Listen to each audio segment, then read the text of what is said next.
자, 오늘 신명기 34장 5절에서 7절까지의 말씀을 가지고 자, 웰빙, 웰에이징, 웰다잉 하는 신앙, 웰빙, 웰에이징, 웰다잉이라는 제목을 하는 말씀 증거하겠습니다. 자, 이제는 이 웰빙이라는 말 어디서든지 들을 수 있는 일상 용어가 됐습니다. 그러니까 사람이 사람답게 사는 것 웰빙이라고 합니다. 또한 이와 더불어 함께 웰다잉, 사람이 사람답게 죽는 것 웰다잉이라고 합니다. 잘 사는 것 중요하지만 잘 죽는 것도 굉장히 중요합니다. 그리고 웰다잉, 잘 죽는 것 중요해요. 하지만 잘 죽기 위해서 먼저 잘 늙어야 합니다. 이 잘 늙어가는 과정, 웰에이징도 필요합니다. 아무리 안티에이징이라고 하죠. 안티에이징. 늙지 않으려고 해도 사람은 늙을 수밖에 없습니다. 그래서 안티에이징보다 더 중요한 것이 웰에이징입니다.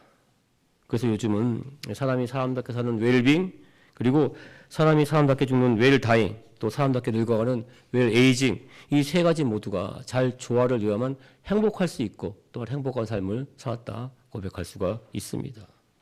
그런데 우리 사람은 한 번뿐인 인생, 한 번도 경험하지 못한 삶을 살아가고 있는 것, 이것이 문제입니다. 고 이종태 집사님 입관 예배 때 잠깐 말씀을 나눴어요. 하루살이와 개미가 만나서 하루 동안 잘 놀다가 헤어질 때가 됐습니다. 이 개미가 하루살이에게 말합니다. 내일 또 보자. 하지만 하루살이는 내일을 모릅니다. 하루살이에게는 내일이 없어요. 다음날 제비를 만났어요. 제비를 만난 개미는 제비와 함께 재미있는 날을 보냈습니다. 하루, 이틀, 한 달, 두 달. 어느덧 이 겨울이 됐어요.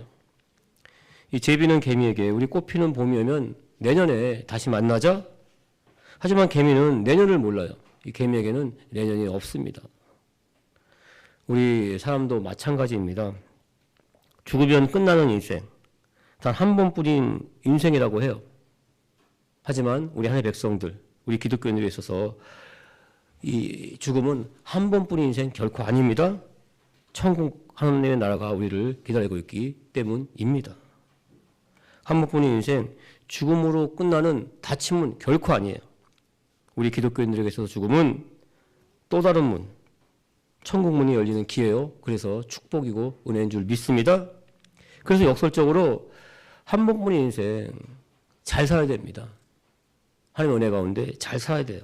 하나님 백성되는 삶을 살아야 되고 하나님 백성답게 늙어가야 되고 하나님 백성답게 죽음을 맞이해야 됩니다. 그래서 간단히 말하면 하나님 백성다운 삶을 사는 것, 이 땅에서도 천국 백성된 삶을 누리는 것, 이것이 웰빙이고 웰에이징이고 웰다잉의 기초가 됩니다. 예, 말씀드렸어요. 우리 사람은 한 번뿐인 인생을 살아가고 있습니다. 리허설이 없습니다. 하지만 우리 하나님의 백성들은 이 문제에 있는 인생에 해답을 찾을 수가 있습니다. 바로 성경 말씀이 우리 인생 문제를 해결해주는 해답이 됩니다. 성경 말씀이 중요한 이유입니다. 신명기 34장 7절 보시면 모세가 죽을 때 나이 120세였으나 그의 눈이 흐리지 아니하였고 기력이 쇠하지 아니하였더라. 성경에서 가장 대표적인 웰빙, 웰에이징, 웰다잉하는 삶을 살았던 인물, 그러니까 하나님의 백성된 삶을 살았던 인물은 모세입니다. 오늘 본문 말씀 가운데 나오는 모세입니다. 모세는 정말 잘 살았어요. 잘 늙었습니다. 그리고 잘 죽음을 맞이했습니다. 이 땅에서도 천국 백성된 삶을 살았던 모세가 웰빙, 웰에이징, 웰다잉하는 삶을 살았던 이유, 그 비결에 대해서 살펴보는 시간을 갖겠습니다. 첫 번째, 일을 즐겨야 합니다. 아주 유명한 말이에요. 하지만 대부분의 사람들이 공감하지 못하는 말이 있습니다. 천재는 노력하는 사람을 이길 수 없고 노력하는 사람은 즐기는 사람을 이길 수 없다. 자, 공자가 그의 제자들에게 했던 정말 주옥하는 같은 말씀들을 정리한 이 논어에 나오는 격언이에요. 아무리 천재적인 재능이 있는 사람이라도 열심히 노력하는 사람이 이길 수 없다는 겁니다. 그리고 열심히 노력하는 사람도 일 그 자체를 즐기는 사람 이길 수 없다는 말이에요. 굉장히 멋있는 말 같아요. 하지만 대부분의 사람들은 이렇게 받아들입니다. 노력도 별로 하지 않고 어떻게 노력하는 사람을 이길 수가 있는가? 그리고 아무리 노력해도 탁월한 유전자를 가진 천재들은 이길 수 없어. 그래서 천재인 거야. 이렇게 생각을 해요. 실제로 학교에서 직장에서 이 본격적인 경쟁을 시작하면서 해도 안 될 때가 있다는 것을 경험하게 됩니다. 노력해도 재능을 가진 천재들 이길 수 없다는 것을 경험할 때가 있어요. 하지만 그럼에도 불구하고 이 공자의 격언이 대놓고 틀렸다고 말하지는 않습니다. 왜냐하면 평범한 사람에도 기회가 있다는 이 소망은 그 격언 가운데 분명히 있기 때문입니다. 그런데 이 말을 공개적으로 많은 사람들 앞에서 비난하고 나선 사람이 있어요. 바로 한국 농구계의 큰 핵을 그은 슈퍼스타 서장훈 선수입니다. 이렇게 말했어요. 즐기는 자를 이길 수가 없다고 다 뻥입니다. 그냥 즐겨서는 최고의 결과를 얻을 수가 없습니다. 저는 농구를 하면서 한 번도 즐겨본 적이 없습니다. 최고의 결과를 얻기 위해서 전쟁을 한다는 생각을 했어요. 정말 죽을 만큼 고생을 했습니다. 이 서장훈 선수가 한 말, 이 말에 공감이 되는 것 사실이에요. 또 이 공감 가운데 드는 생각은 나는 과연 어떤 사람인가? 나는 천재인가? 아니면 좀 뛰어난 범죄인가? 그것도 아니면 그저 평범한 사람인가? 나는 과연 죽을 만큼 노력했던 적이 있는가? 나는 정말 일을 즐기면서 했던 적이 있는가? 나는 어떤 유전자를 갖고 태어났는가? 나는 어떤 경험을 하며 살아왔는가? 이 생각을 하게 돼요. 자, 그런데 이 공자가 말한 이 격언, 천재는 노력하는 사람을 이길 수 없고 노력하는 사람은 즐기는 사람을 이길 수 없다. 이 말에서 가장 핵심이 되는 것은 바로 무엇인가 하면 즐기는 사람에 대한 올바른 이해가 먼저 선행돼야 한다는 것입니다. 즐기는 사람에 대한 이해가 먼저 선행이 되어야만 합니다. 달리기를 오래 하다 보면 나도 모르게 더 달려도 지치지 않을 것 같을 때가 있습니다. 그리고 계속해서 달리고 싶은 마음이 들 때가 있어요. 이때를 러너스 하이라고 합니다. 뇌가 신체적인 고통을 이길 수 있도록 엔돌핀을 분비할 때입니다. 엔돌핀이 주는 쾌감, 그 즐거움은 몸은 피곤해요. 하지만 달리기를 계속할 수 있게 합니다. 달리기뿐만이 아니에요. 사람이 하는 일 모두 대부분이 그렇습니다. 농구 얘기가 나왔으니까 좀 더 이야기하면 농구 선수는 아무리 노력을 해도 천재일지라도 한 경기에서 40, 50점을 내기가 100점을 내기가 힘들다고 얘기를 합니다. 이 서장훈 선수 같은 슈퍼스타급 선수면 한 40, 50점 낸다고 합니다. 이 농구의 종주국 미국 역사상 가장 위대한 선수 마이클 조던도 69점이 최고점이라고 합니다. 이 최다 득점, 미국 역사상 최다 득점은 윌트 첼린 멀린 선수가 1962년에 기록한 100점이에요. 그리고 2위는 코비 브라이언트가 세운 81점이라고 합니다. 자, 이 세 사람 모두가 천재일까요? 물론 탁월한 유전자를 가진 건 사실이 하지만 천재라고 이렇게 특별히 증명할 수는 없습니다. 하지만 이들이 엄청난 노력을 했다는 것은 다 알고 있어요. 마이클 조던, 굉장한 노력가였습니다. 하지만 물론 농구에서는 천재였어요. 하지만 이 마이클 조던이 정말 뛰어난 천재라고 얘기할 수 없는 것은 은퇴하고 도전했던 그 야구, 프로야구에서는 실패를 했기 때문입니다.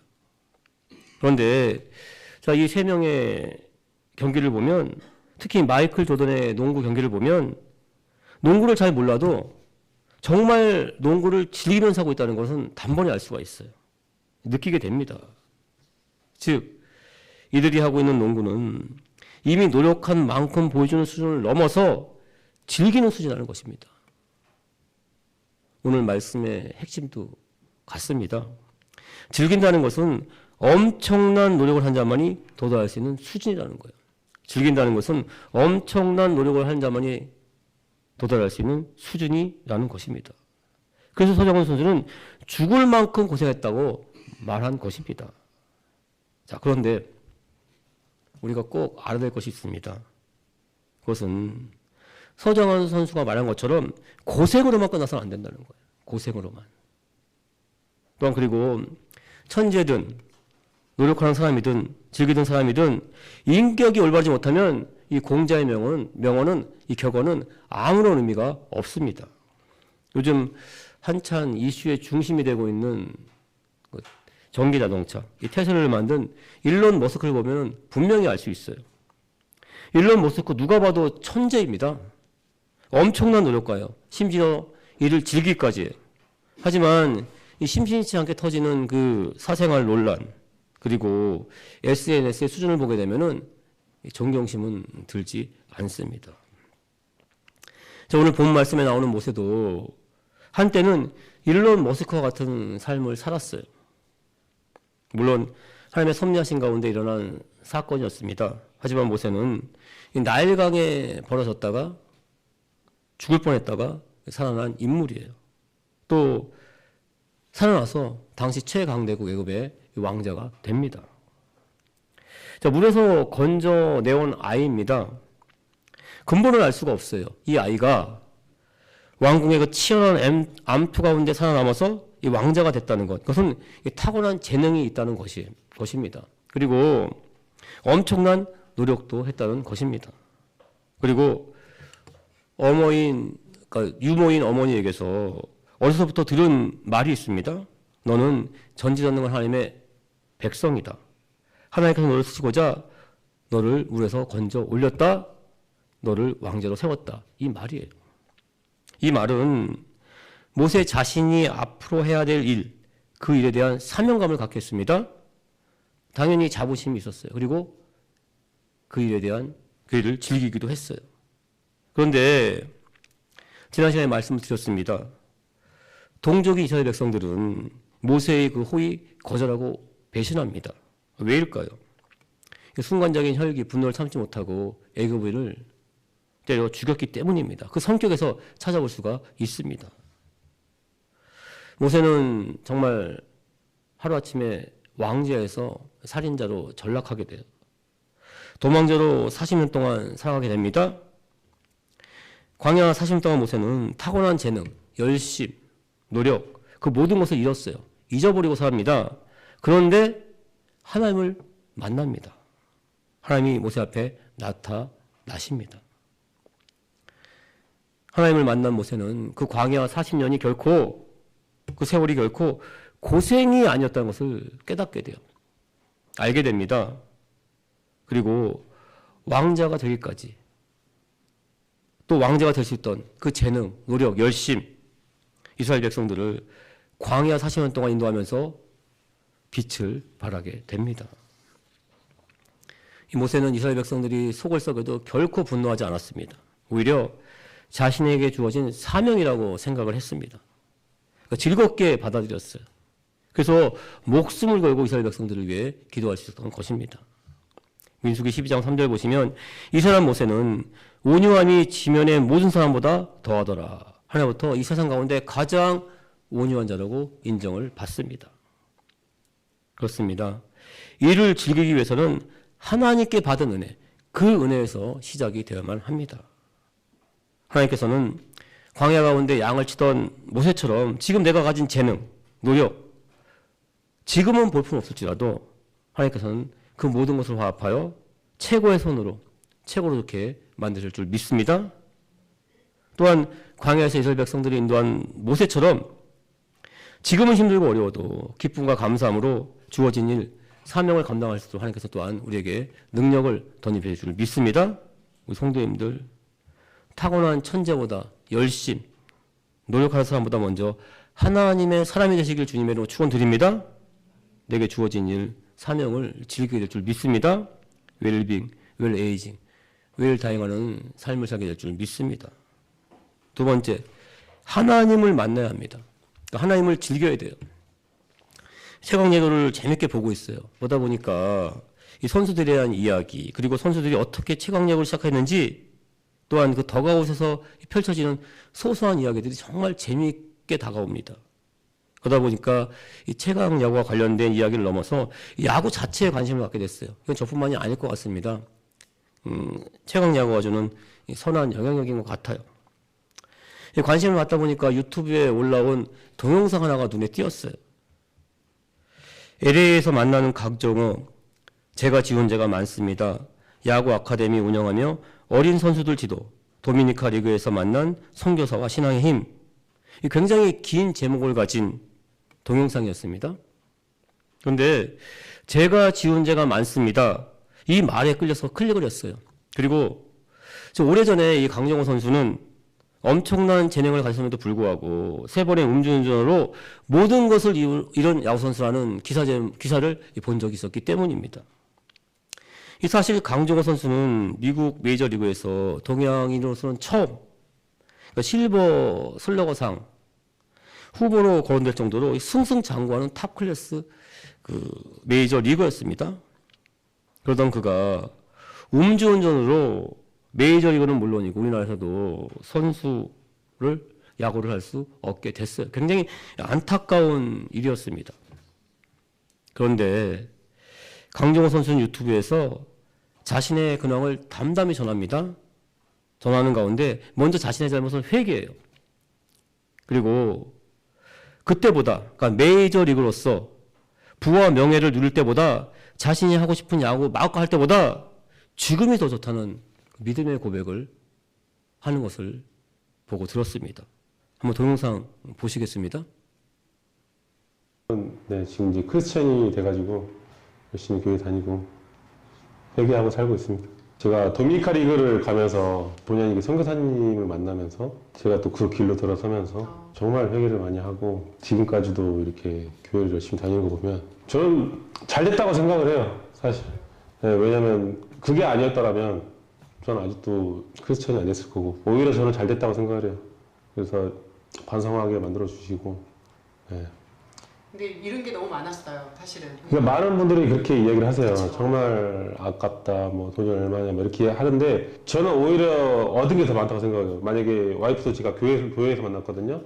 크리스천은 아니었다면 와이프를 교회에 가서 만났을 일도 없을 거고, 그리고 이렇게 또 예수님 영접할 일도 없었을 거고, 저는 얻은 게 오히려 더 많다고 생각을 해요. 그래서 지금 생활이 저는 더 만족하면서 살고 있어요. 어떤 분들은 강정호 선수가 결혼한지도 모르는 분들도 있어요. 네, 맞아요. 네, 아직 이제 뭐 자연스럽게 얘기가 나왔는데 피츠버그 교회에서 만나신 거예요? 네, 피츠버그 교회에서 만나가지고 이렇게 연애하다가 이제 결혼을 해서 옆에서 많이 힘이 돼줬죠. 와이프가 정말 고생 많이 했고 되게 어린 나이에 결혼해가지고 지금은 이제 많이 둘 다 성숙해진 것 같아요. 네. 그래서 저는 그 도미니카에서 만난 선교사님을 너무 좋아해요. 너무 감사하게 생각하고 처음에 집에 초대를 해주셨을 때 처음에는 되게 좀 어려웠죠. 성경력이 잘 뭐 뭔지도 모르고 저는 정말 안 믿었던 사람이에요. 네, 정말 안 믿었던 사람인데 거기서 집에 지내면서 이제 계속 성경 이야기를 하시니까 처음에는 너무 힘들다 막 이랬었는데 이제 그걸 이제 경험을 자꾸 이야기해 주시면서 얘기하니까 조금씩 들어오는 거예요. 그래서 교회 나가다 보고 그러다 보니까 이제 교회에서 회개하면서 이제 지내다 보니까 와이프도 만나고 또 좋은 사람들도 만나고 하다 보니까 지금은 완전히 이제 이번에 한주영이 엄청난 크리스천이잖아요. 그래서 제가 이제 한주영 저희 집에서 이제 잤거든요. 그래서 제가 저녁에 자기 전에 항상 이렇게 책을 이렇게 읽고 있는데 한주영이 무슨 책 보냐 그러는 거예요. 성경 큐티책이 있는다니까 한주영이 깜짝 놀라는 거예요. 제가 아예 안 믿었던 사람인데 성경 큐티책을 읽는다고 하니까 깜짝 놀라더라고요, 한주영이. 그 전에는 제가 원하는 삶을 살았죠. 내가 하고 싶은 대로 하고 살았고 내가 이거 하면 이걸 했어야 됐고 이런 삶을 살았는데 지금은 이제 말씀대로 살려고 노력 중이죠. 네. 굉장히 의외였어요. 이 강정호 선수의 간증을 들으면서 생각이 나는 사람이 있었습니다. 여러 번 말씀을 드렸어요. 이지선 자매, 그러니까 지금은 이화여대 이지선 교수님입니다. 그러니까 20년 전입니다. 20년 전에 이지선 자매가 쓴 지선아 사랑하는 책을 봤어요. 굉장히 많은 은혜와 도전을 받았어요. 그런데 정말 이해되지 않는 말이 있었습니다. 하나님이 이지선 자매를 교통사고 나기 전으로 돌려보내주시면 가겠습니까? 하는 기자의 질문에 이지선 자매는 절대로 돌아가지 않겠다는 말이었습니다. 왜 돌아가고 싶지 않다는 것일까? 그때는 참 예쁜 모습이었습니다. 그리고 무엇보다 화상 치료에 그 고통 받지 않아도 되는데 이 방송 멘트 같다는 그런 생각이 들었어요. 그런데 제가 일본 선교에서 실파하고 돌아와서 기도원에서 한 번 더 내 자신을 돌아보게 될 때, 정말 간절히 기도하는 가운데 제 자신을 돌아보게 될 때 10년이 지났습니다. 10년이 지나서야 이시연 자매의 말이 이해가 됐어요. 정말 100% 공감을 했습니다. 저도 제 자신에 물어봤어요. 일본 가기 전으로 돌아가겠는가? 저도 돌아가고 싶지가 않았어요. 물론 일본 선교에서 겪었던 그 쓰라리 고통, 두 번 다시 생각하고 싶지 않은 정말 아픈 기억입니다. 잘 얘기 안 해요. 그래서 안 하는데, 하지만 그 기도 가운데 주신 하나님의 은혜가 그 아픈 기억보다 더 컸기 때문입니다. 이수연 자매가 눈에 들어가는 빗물을 막아주는 그 눈썹이 남아있음에 정말 감사하는 모습이 있었어요. 다른 것은 다 화상으로 없어졌는데 눈썹이 남아서 빗물이 눈에 안 들어서 너무 감사한다. 마찬가지였습니다. 저도 이 사지가 멸종해서 하나님께 기도할 수 있음에 정말 감사했어요. 깨닫지 못한 하나님의 그 소소한 은혜에 너무나도 감사를 했습니다. 그리고 누가 뭐래도 지금 이 실패의 자리 가운데 하나님께 소망을 두고 있다는 내 자신에 대해서 정말 감사했어요. 그때. 오늘 본 말씀의 모세도 마찬가지예요. 모세 나이 80세 이전까지는 모세 자신이 삶의 주인이었습니다. 자기가 하고 싶은 대로 다 살았어요. 그런데 자이던 타이던 내 잘못이건 뭐 다른 사람의 잘못이건 모세는 이 처절하게 실패한 삶의 주인이었습니다. 하지만 이 80세 이후 하나님을 만난 모세는 삶의 주인이 하나님으로 바뀝니다. 물론 처음엔 거부했어요. 하지만 하나님의 은혜를 하나하나 깨닫고 체험하게 되니까 모세는 하나님과 함께한 삶을 즐기기 시작을 합니다. 모세는 하나님의 말씀대로 애굽에 임하는 10가지 재앙을 봅니다. 홍해가 갈라지는 것도 봤어요. 말의 쓴물이 닳아져요. 그리고 반석을 치니까 물이 나옵니다. 그리고 무엇보다 아침마다 하늘에서 만나가 내리는 것을 봤습니다. 낮에는 구름기둥, 밤에는 불기둥을 봅니다. 매일매일이 기적이었어요. 하루하루가 신비였습니다. 한 걸음 한 걸음이 축복이었습니다. 신명기 34장 7절 보시면 모세가 죽을 때 나이 120세였으나 그의 눈이 흐려있지 아니하였고 기력이 쇠하지 아니하였더라. 저와 성도님도 마찬가지로 믿습니다. 일상 가운데 함께 하시는 하나님, 그 은혜를, 소소한 은혜를 깨달아 아시기를 주님의 이름으로 축원드립니다. 지금 병원에 누워있지 않고 이 자리에 나와서 예배의 자리에 앉을 수 있는 것, 이것이 은혜이고 축복인 줄 믿습니다. 우리 성도님들, 하나님과 함께하는 삶 즐기실 주님의 축원드립니다. 그 소소한 은혜, 미처 깨닫지 못한 은혜, 그 은혜에 감사하시길 주님으로 축원드립니다. 그러한 삶이 웰빙이에요. 웰에이징이고 웰다이잉이 될 줄 믿습니다. 세 번째, 죽음도 이겨야 됩니다. 죽음도 즐겨야 됩니다. 죽음도 즐겨야 되는데, 왜냐하면 우리 하나님의 백성들에 있어서 죽음은 천국문을 여는 열쇠이기 때문입니다. 닫히면 절대 아니에요. 또 다른 문, 천국문을 열고 들어가는 시작이 죽음이기 때문입니다. 그래서 우리 기독교에서는 이 장례를 천국 환송 예배라고 합니다. 그래서 예수를 믿지 않는 사람들과 드리는 그 장례와는 근본적으로 달라요. 물론 그 장례 절차는 시대적 배경, 또 상황, 문화에 따라서 따르기도 해요. 하지만 그 근본 내용은 본질적으로 다릅니다. 기독교 장례 절차에서 잠깐 살펴보면 평상시에는 별 상관이 없어요. 하지만 이 공적인 장례 예식 또한 예배 때에는 고인의 이름 앞에 항상 고자를 붙여야 됩니다. 그러니까 고 이종태 집사님이라고 말해야 돼요. 더 이상 이 세상 사람이 아니라 천국 백석이 됐음을 강조하기 위한 것입니다. 그리고 기독교 장례 예식은 주일 예배를 제어하고는 모든 공예보다 우선돼요. 우선됩니다. 그래서 주일에 장례 예식이 있게 되면 장례를 연기하기도 해요. 그래서 3일장에서 4일장이 되기도 해요. 자, 그런데 그 장례를 대신 집례할 수 있는 목사님이 있으면은 주일날 예배 드려도 됩니다. 저 같은 경우도 부교육자 있을 때 주일날 그 장례를 집례한 적이 몇 번 있어요. 기독교 장례는 이 돌아가신 성도님의 영혼을 찬양과 기도 가운데 하나님께 맡겨드리는 이 절차입니다.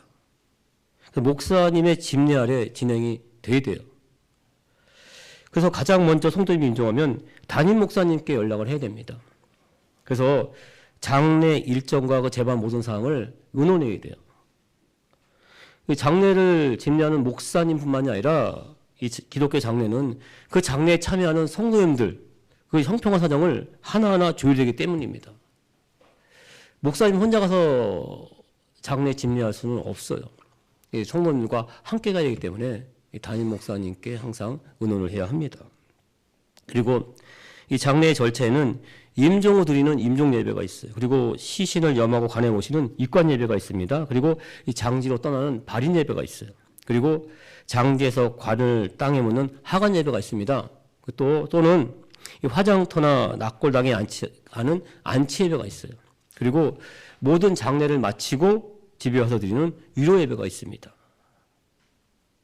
그런데 이 각각의 모든 장례 의식은 그 상황에 따라서 간단하게 할 수도 있고 또 생략할 수도 있고 또 기도로 대체할 수도 있어요. 근데 중요한 것은 입관 예배와 발인 예배는 정말 가급적이면 해야 한다는 것입니다. 우리 기독교 예식에서 핵심은 중요한 것이 있어요. 그것은 고인은 이미 천국 백성이 있다는 믿음, 그 믿음을 갖는 것이고 그 믿음으로 유족에게 위로와 용기를 주는 것입니다.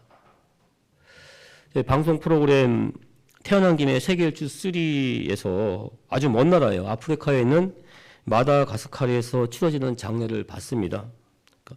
파마디 하나라고 불리는 장례입니다. 근데 보통 7년에 한 번씩 이 건조한 계절 6월부터 8월 사이에 진행이 되는데 충분한 이유가 있었어요. 이 조상들의 뼈를 무덤에서 꺼냅니다. 이 새로운 보자기에 감싸는 예식이에요. 근데 이 예식을 하기 전부터 끝날 때까지 후손들과 마을 사람들은 정말 신나게 음악 연주에 맞춰서 계속 춤을 춥니다. 장례 중간에 끝날 때까지. 그렇게 춤추는 것이 조상들에 대한 사랑, 존경을 표현하기 때문이라고 합니다. 그러니까 조상들의 육신이 완전히 없을 때까지 해야만 조상들의 영혼이 후손들을 돌본다고 이렇게 믿고 있었습니다. 시신을 감싸는 청가 만만치 않고 또한 마을 사람들 다 초대해야 돼요. 그래서 굉장한 많은 비용이 들어요. 경제적으로 부담이 됩니다. 하지만 조상들에 대한 기억과 은혜를 잊지 않기 위해서 한다고 합니다. 자, 그런데 그렇게 즐겁게 노래에 맞춰서 춤을 추고 장례를 치던 중에 이 보통의 시신보다 좀 작은 시신이 무덤에서 나왔어요.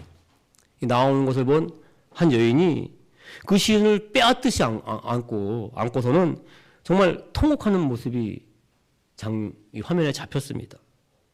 아마도 그 여인의 자식이었다고 저는 생각을 합니다. 그 장면을 보면서 새삼 깨닫게 된 것이 있습니다. 축제와 같은 분위기로 정말 즐겁게 장례를 치르지만 이 사람의 마음은 다 똑같다는 거예요. 먼저 떠난 자, 두 번 다시 볼 수 없는 고인에 대한 슬픔은 다 똑같다는 것입니다. 다만 그 슬픔을 이겨보려고 하는 장례 절차, 의식이라는 것입니다. 물론 우리 기독교 장례 예식에도 그 절차를 통해서 먼저 가신 고인에 대한 슬픔을 잊기 위한 측면 분명히 있어요. 하지만 우리 기독교의 장례는 천국 환송 예배예요. 단지 고인은 천국에 먼저 가신 것 뿐입니다. 예수님 다시 오시는 날 우리는 분명히 다시 만날 줄 믿습니다. 이러한 소망이 우리에게 있기 때문입니다. 오늘 본 말씀 가운데 나오는 모세도 마찬가지입니다. 신명기 34장 5절 6절 보시면 이에 야훼의 종 모세가 야훼의 말씀대로 모압 땅에서 죽어 벳볼 맞은편 모압 땅에 있는 골짜기에 장사되었고 오늘까지 그의 묻힌 곳을 아는 자가 없느니라. 자, 모세의 무덤 어디 있는지 아무도 몰라요. 시대의 영웅이었고 위대한 지도자였는데 모세는 무덤조차 남기지 않았다는 것입니다. 왜 이렇게 죽음을 맞이한 것일까? 외경, 이 정경이 아닌 외경인 모세 승천기에서 보면 모세의 시신을 천사장 미게엘이 장사했다는 기록이 있습니다. 그리고 신약성경이에요. 우리가 보는 신약성경 유다서에도 천사장 미가엘이 장서되어 있다는 말씀이 있어요. 왜 사람이 하지 않고 천사를 통해서 장세했는가? 그 이유는 명확히 알 수 없어요. 알 수 없습니다. 하지만 하나님이 직접 천사를 통해 이 모세를 장려한 것은 첫 번째, 모세의 무덤이 우상화되지 않도록 한 것입니다. 그리고 두 번째, 이것이 중요해요. 누가복음 9장 29, 30절 보시면 예수님이 기도하실 때 용모가 변화되고 그 옷이 휘어져 강체가 나더라. 문득 두 사람이 예수와 함께 말하니 이는 모세와 엘리야라. 영광 중에 나타나서 장차 예수께서 예루살렘에서 별세하실 것을 말할세. 예수님이 십자가의 죽음을 앞두고 간절히 하나님께 기도합니다. 이 기도할 때 모세가 나타나요. 나타난 모세는 예수님이 별세하실 것, 즉 영광 중에 이 세상을 이겨낼 것에서 말씀을 나눕니다. 즉 십자가의 죽음을 끝나는 것이 아니라 새롭게 부활할 것을 모세는 예수님과 나눴어요. 그렇습니다. 모세는 죽었어요. 하지만 지금 천국에서 예수님과 함께 우리를 기다리고 있는 줄 믿습니다. 그래서 우리 하나님의 백성들, 우리 기독교인들에서 죽음은 그저 끝나는 것이 아니에요. 끝나는 것이 아니라 천국 백성 되는 것을 믿습니다. 그래서 우리는 죽음조차 즐길 수가 있는 것입니다. 이 말씀의 결론을 맺겠습니다.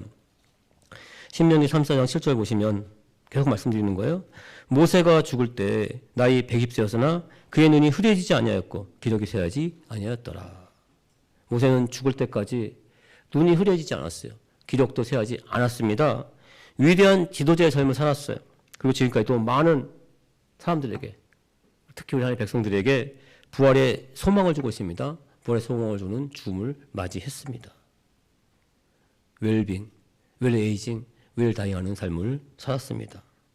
우리 성도님들, 천재보다, 열심보다, 노력하는 자보다 먼저 하나님의 사람이 되시길 주님의 이름으로 축원드립니다. 하나님과 함께하는 삶을 즐기시길 주님의 이름으로 축원을 드립니다. 죽음 앞에서도 부활의 소망을 갖고 즐거워하시길 주님의 이름으로 축원을 드립니다.